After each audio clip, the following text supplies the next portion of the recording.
पुरातन काळातील म्हणजे 300 ते 350 वर्षापूर्वी भातकुली तालुक्यातील टाकरखेडा शंभू इथं सती रेणुका मातेची स्थापना करण्यात आली होती।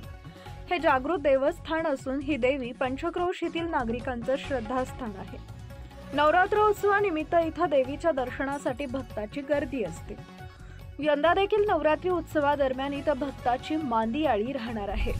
येथील वयोवृद्ध लोकांच्या सांगण्याप्रमाणे रेणुका माता ही एक गोसावी मातेपोटी जन्माला आली आहे। या देवी शक्तीचा गावातील अनेक लोकांना अनुभव आला असल्याचं बोललं जाते। देवीला कुणीतरी एक गाय दान दिली होती। काही दिवसांना त्या गायीनं एक घोडा जन्माला घातला। ती गाय मोकाट होती, तिला कुणी चारा पाणी द्यायचे। तिच्या उत्पन्नावर या मंदिराचा जीर्णोद्धार झाला आहे।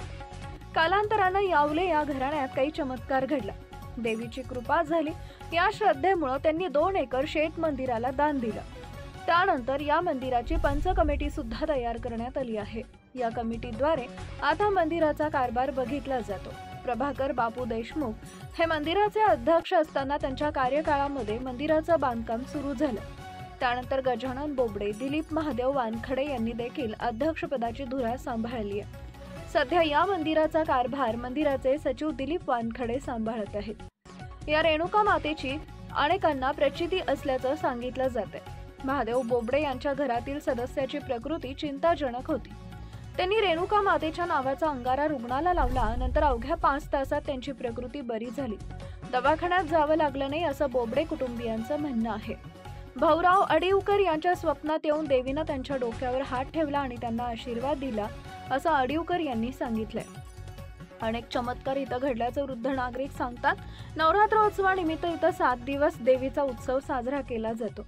विविध कार्यक्रम होतात। गावातून भव्य शोभायात्रा निघते। इथं 54 वर्षापासून पुंडलिक महाराज जयंती सुद्धा साजरी केली जाते। शिवराव देशमुख, कृष्णराव चितोडे, काशीराव, सुधाकरराव सातनूरकर, नारायणराव अडिवकर या सर्व लोकांनी इथं पुंडलिक महाराज जयंती यांचा कार्यक्रम हा सुरू केला। 7 दिवस धार्मिक कार्यक्रम। गावातून श्री पुंडलिक महाराजांची शोभायात्रा काढली जाते। नंतर गाव पंगत होते। संपूर्ण गाव या कार्यक्रमामध्ये सहभागी होऊन हातभार लावते। इथं नवरात्रात 9 दिवस फार आनंदात जातात। नवरात्रीमध्ये मोठ्या प्रमाणात अन्नदान केलं जातं। तर रोज पहाटे 4 वाजता रेणुका माता मूर्तीचा दही दुधानं अभिषेक केला जातो। टाकरखेडा शंभू गावातील रेणुका माता हे जागृत देवस्थान असल्याची दृढ श्रद्धा आहे। आज सोमवारपासून इथं उत्सवाला सुरुवात होतीये। नवनवीन बातम्या पाहण्यासाठी आजच विदर्भ दूत न्यूज चॅनलला सबस्क्राईब करा आणि बेल आयकॉनला सुद्धा क्लिक करा।